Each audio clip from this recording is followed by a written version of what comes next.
উপজেলা কৃষি কর্মকর্তা এবং উপসহকারী কৃষি কর্মকর্তা কৃষক ভাইদের সবসময় পরামর্শ দিয়ে আসছেন। ক্যাপসিকাম চাষের জন্য দোআঁশ বা বেলে দোআঁশ মাটি ভালো।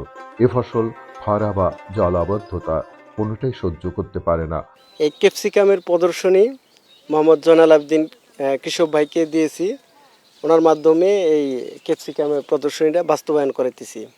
প্রথমেই এই ক্যাপসিকাম প্রদর্শনীটা যখন ওনাকে দিলাম, তখন ওনাকে আমি পরামর্শ দিলাম, আসলে এটা একদমই নতুন আমাদের এই এলাকায় ফসল। উনি আগ্রহ প্রকাশ করলে পরে ওনার জমিটা তৈরি করার জন্য আমি একটু পরামর্শ দিলাম যে কমপক্ষে 6 থেকে 8 বার জমিটা ভালোভাবে চাষ দিতে হবে। মাটিটা খুবই ঝুরঝুরে করতে হবে। যদি মাটি ঝুরঝুরে না হয়, মালচিং পেপারটাও ওরকম সমানভাবে পড়ে না। এই জন্যে মাটি প্রথমেই জমি তৈরির সাথে সাথেই সার, গোবর এটা দিয়ে জমি তৈরি করে পরে আমরা বেড করে মালচিং পেপার বিছিয়ে তারপরে আমরা চারা রোপণ করেছি। তো এইভাবে আমরা প্রথমে চারা লাগাইছি। তারপরে দেখা যায় যে এখানে আরেকটা সুবিধা, আপনা আপনি কিন্তু নালা হয়ে গেছে। এই বেড করাতে, এই নালা থাকাতে আপনার সেচ প্রদান করা খুবই সহজ। একদিকে যেরকম সেচের পানি অপচয় কম হয়, অন্যদিকে আগাছাটাও কম ওঠে জমিতে। তারপরে আরেকটা সুবিধা, এখানে আপনার রোগ আর পোকার আক্রমণ কম হয়।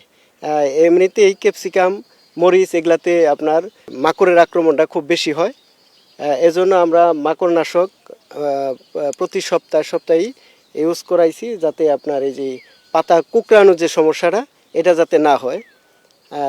এটা আর হলো আপনার কি কীটনাশক ফুল আসার আগ পর্যন্ত আমরা এটা ইউজ করেছি। এখন মাশাআল্লাহ এখন ফুল আসছে, এখন ফলও আসতেছে, ক্যাপসিকাম শুরু হয়েছে আসা।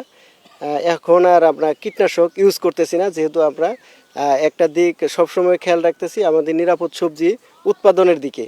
এজন্য আমরা শুরুতেই শুধু কীটনাশক স্প্রে করছি। এখন আমরা আর কীটনাশকটা ইউজ করব না, কারণ আমাদের কয়েকদিন পরেই এটা হারভেস্ট হবে ক্যাপসিকাম। এজন্য আমরা এখন আর কীটনাশক ইউজ না করে শুধু ওই ছত্রাকনাশকটা ইউজ করাইতেছি।